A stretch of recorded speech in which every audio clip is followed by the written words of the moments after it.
What is going on, everybody? This is S Trades, and this is day 12 of the bootcamp. And in this video, we're going to be going over external range liquidity to internal range liquidity and vice versa, right? So this concept that you guys already kind of know it, right? I already talked about in previous videos talking about fair value gaps and liquidity, right? But just putting this together will initially kind of help you guys look at your drawn liquidity and your daily bias also, right? Now, this isn't a daily bias or a drawn liquidity video, right? But this is just part of it, right? Something that could definitely help you guys out in those areas, right? So without further ado, let's get straight into the video. So like I said, this is not a really a drawn liquidity video or daily bias video. I'm going to have two separate videos on that because that will require a lot more concepts put in together, right?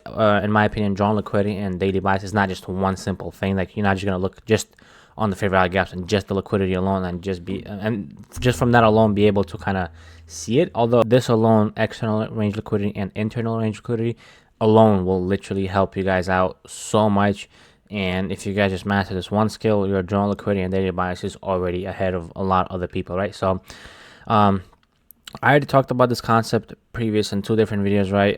So how does the price move, right? Like we discussed earlier, right? Price moves in two different ways, right? It either seeks out liquidity or it rebalances inefficiency and imbalances, right? So in this case, right, external range liquidity, right, which is pretty much your liquidity zones, right, your highs and the lows, or your swing points, right, the major high and lows, right, this is what's called external range liquidity, right? And internal range liquidity is your pretty much your inefficiency imbalances, right, also known as fair value gaps, right? So it's literally that simple, right? I know that ICT concepts try to, like, make things sound a lot more sophisticated and complicated for no reason, right? But whenever you hear external range liquidity and internal range liquidity, right? So for external range liquidity, just think of highs and lows and your liquidity, right? And internal range liquidity, just think of your inefficiencies like fair value gaps, right? So like I said, price moves in two ways, right? Price doesn't just infinitely go up, or price doesn't just dump continuously without any retracements, right? So in a bullish case scenario, right, we make a higher high, higher low, higher high, higher low, higher high, right? And every single time when price breaks that external range liquidity, right, also known as the high, right, or the next swing point, right, that is what's known as external range liquidity, right? So price makes this high, right, this new swing point, right, rebalances, right, and then it breaks that external range liquidity, right? This is known as external range liquidity, right? And once we actually break that, we'll make another imbalance over here, right? So we make this imbalance, right, and price isn't just going to continue going up higher, right? So it would need to retrace back to some sort of an imbalance or inefficiency, right, at some point, right? And that's what's known as the internal range liquidity, right? So in this case, let's imagine that there's a fair value gap over here, like a 1 hour, 4 hour, whatever fair value gap there is, right? And price would retrace back to this level, right, fill that inefficiency, and then the next target would be what? The external range liquidity, right? So then boom, it would take out the liquidity and go on higher, and again, the next move would be down lower, right, to this next internal range liquidity, and so on and so forth, right? Same thing in a bearish case scenario. We're not just going to keep on dumping, right? We're going to dump a little bit, retrace, right, and then we're going to take out the external range liquidity, which is this new swing low, right?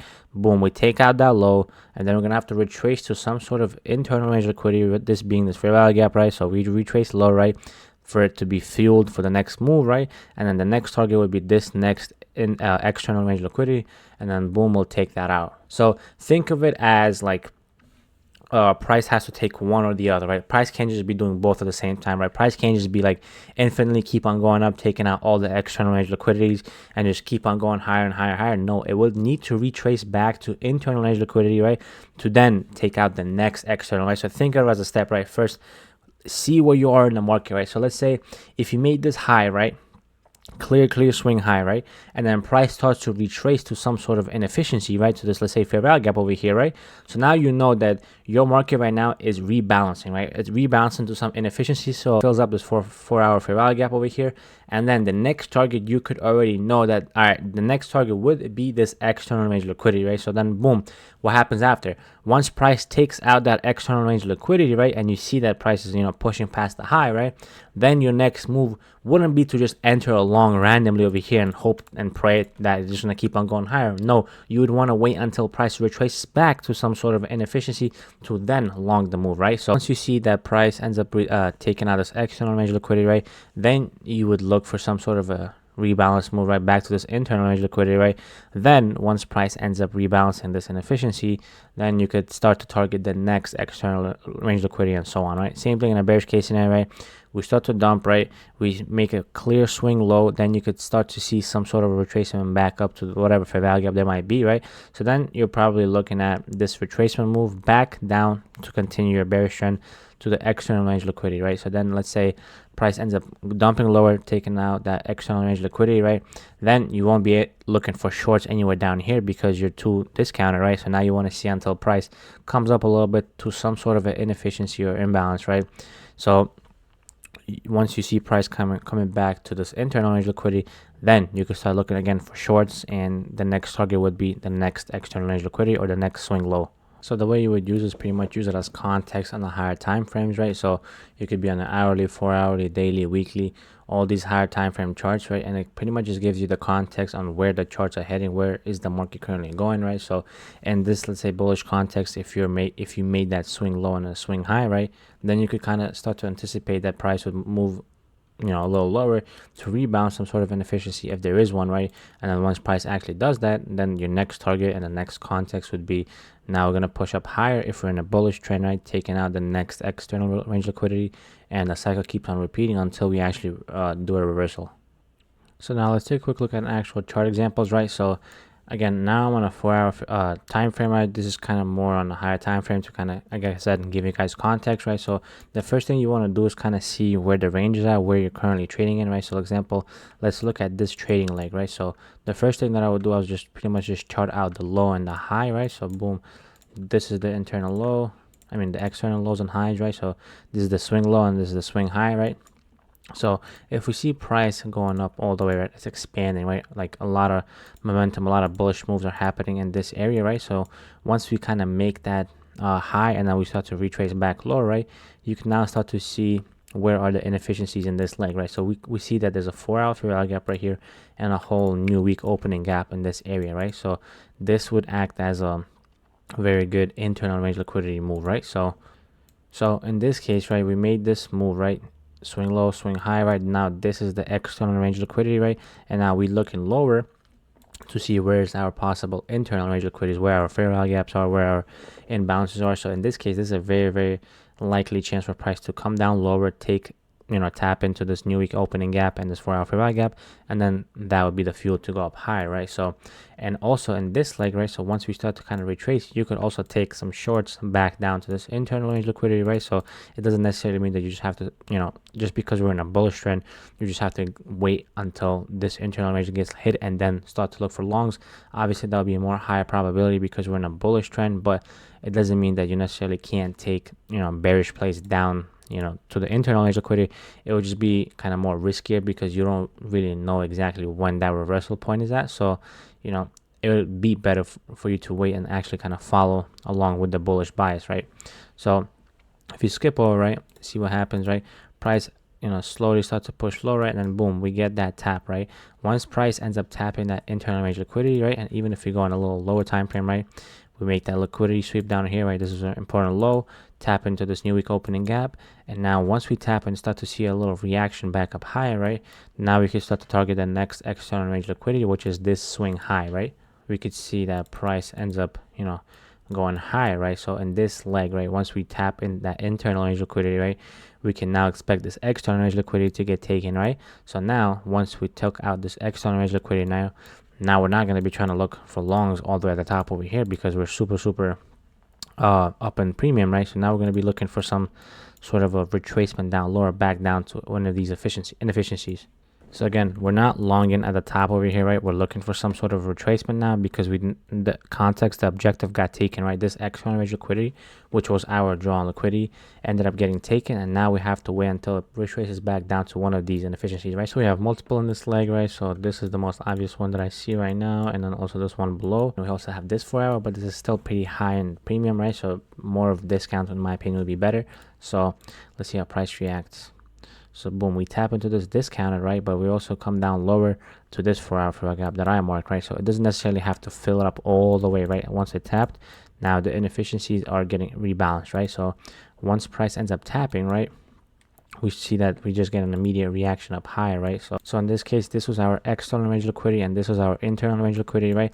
Once price ends up coming down lower, tapping into that 4-hour fill gap, which was our internal range liquidity. Now the next context behind this move would be to target the next high, which is this external range liquidity. And like I said, we're in a bullish trend, so we're expecting this bullish trend to continue until we get proven otherwise. Okay, so now looking at a few bearish examples, right? What do we have here, right? Let's mark out our swing high and a swing low, right? So this is our swing high and swing low, right? What do we also see here? We ended up expanding down lower, right? Now we have this big 4-hour fill gap inefficiency, right? So we also marked that out. So now what do we have here? We have this move that happened, right? We identified our swing high, swing low, and we have this big internal range liquidity, right? So once price ends up tapping in here, right? Now we're most likely anticipating price to come down lower and take out this external range liquidity, right? So let's see what happens. Price ends up tapping even higher, right? And then boom, we end up taking out that external range liquidity. So now let's continue and see what happens after. So as we expanded lower, right, we took out this external range liquidity over here, right? Now even going on a little lower time frame on a 1 hour, right? So once price ends up taking out that external, now we see we're not going to short obviously at the bottom over here. We want to see some sort of retracement, right? And we have this new internal range liquidity over here. So once price comes down lower, right, we're not going to short down here. We're going to expect price to come back up a little bit into this internal range liquidity, right? So once price does end up coming in, tapping in this internal range liquidity, then we're expecting the next external range liquidity to get taken, which is exactly what happens, right? We come up here, we bounce that inefficiency, and then boom, we come down lower, taking out that external range liquidity. Okay, so now we have the next range where we have this new swing high, swing low, right?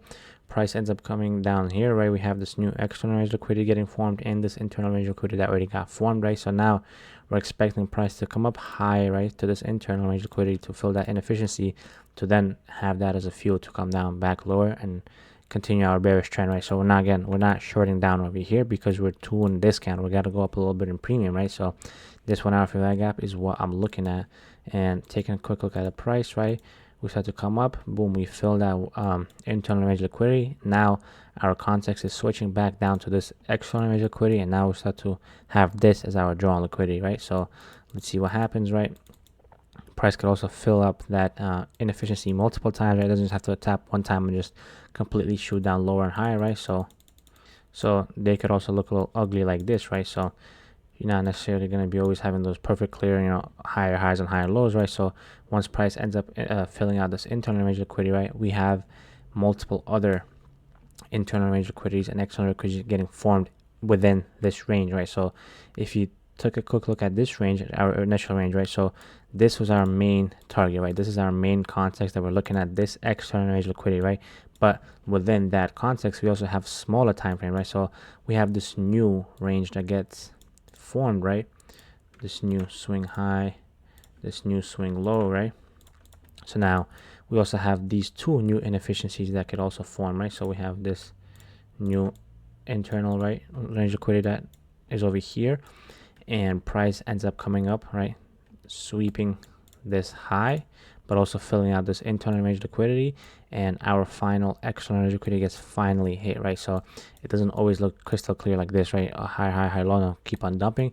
It's also going to look a little messy like this, right? But this was our initial target that we were looking at once this move ended up happening, right? So we could start to have this in the back of our head being like, okay, this is our drawn liquidity maybe for this entire week, right? It doesn't have to hit the next day or even the same day.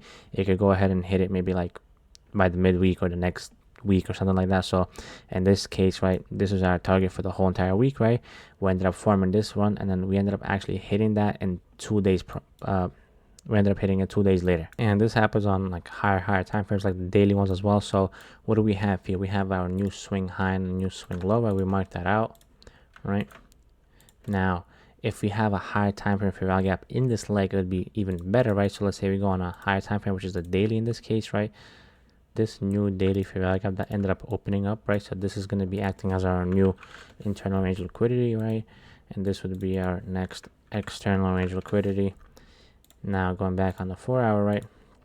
Let's see what we have, right? You don't really see this daily fair value gap in this leg, right, you have this big 4-hour order block, right, which also could act as a support, right, and resistance. But in this case, we have our internal range liquidity being the daily fair value gap, but we also have this 4-hour, right, but the higher time frame fair value gaps always hold more power, right? So in this case, let's see what happens, right?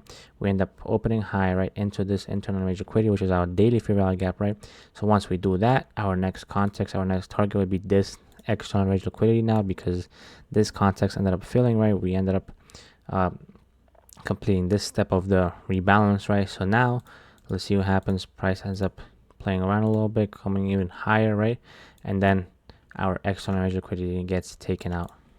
So this is about it for this video, and this tool is very helpful to pretty much determine your daily bias, to determine your draw on liquidity on lower time frames also. So make sure to use this tool. It's very helpful. But this is not necessarily the full entire daily bias video that I'm going to create later on. This is just a very helpful tool that's like playing a big role in the daily bias, so definitely use that. But if you guys are confused or have any questions, comment down below, like the video, and I will see you guys in the next video.